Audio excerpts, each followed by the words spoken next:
already there have been some shots fired here in the studio, as they might say. Yeah, big shots. And interesting enough, I'm going to walk our viewers and listeners through this process. Okay. It's okay.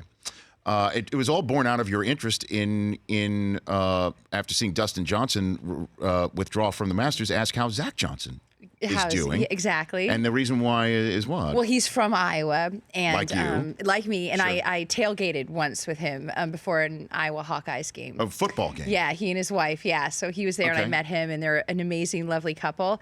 And so, unfortunately, I heard the news about Dustin, and I was curious about how the other Johnson. And I wanted Zach to do well because I chose him in our Masters pool that we have here on the Rich Eisen. Yeah, he's 6 over par now, unfortunately. Ouch, babe. But it's just one round. Yes. At which point, Brockman, then you invited Michelle to. Yeah, I invited if she wanted to join. It's not too late. I mean, I assume she hasn't really seen a leaderboard, so I Right. trust her to make You're honest correct. picks. You're correct. But in Yeah. terms of trust, the trust doesn't go both ways. well, though, he's wearing unfortunately. a Boston Sox cap. So. I honestly don't know what you're implying there.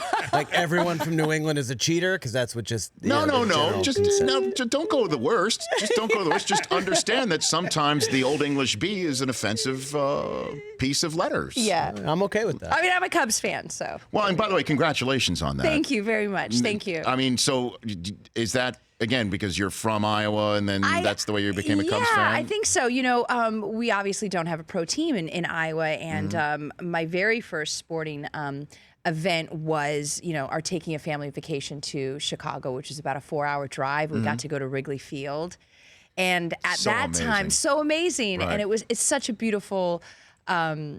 Ball field, as everybody knows, they lost, not surprisingly. I can't remember who they played, but I remember that we were all very bummed out when we got in the car to go back to the hotel.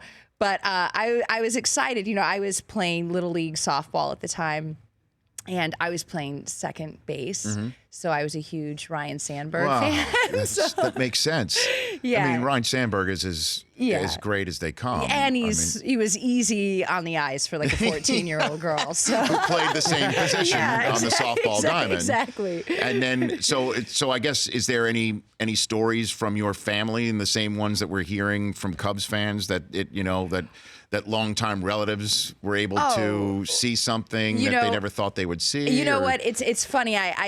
My grandmother passed away a few years ago, and she was the biggest Cubs fan. I mean, she farmed the land, but she would always come in from chores to watch, the Cubs games in the afternoons, of course. And she passed on, but I think all of my cousins and my brothers and my dad and everybody commented, on Facebook or on social media, like, Grandma must have something to do with this. Like, she is smiling in heaven right now because she was the #1 Cub fan in our family. We heard so many stories like that. Yeah. From Cubs fans, and there was one guy who drove from North Carolina to listen to Game 7 on the radio, graveside of his dad. Yeah, wow. You know what I mean? Like, Oh not my to get too deep gosh. on you, but that's, But it was, these, Cubs fans have, they've been waiting generations, truly. I was a Cub fan since, a young girl. I grew up watching it with my brothers and my dad and my mom. And now finally I actually watched Game 7 with my 8-year-old daughter. Oh, how neat is that? Which was really, really fun and exciting to watch. So, Right. yeah.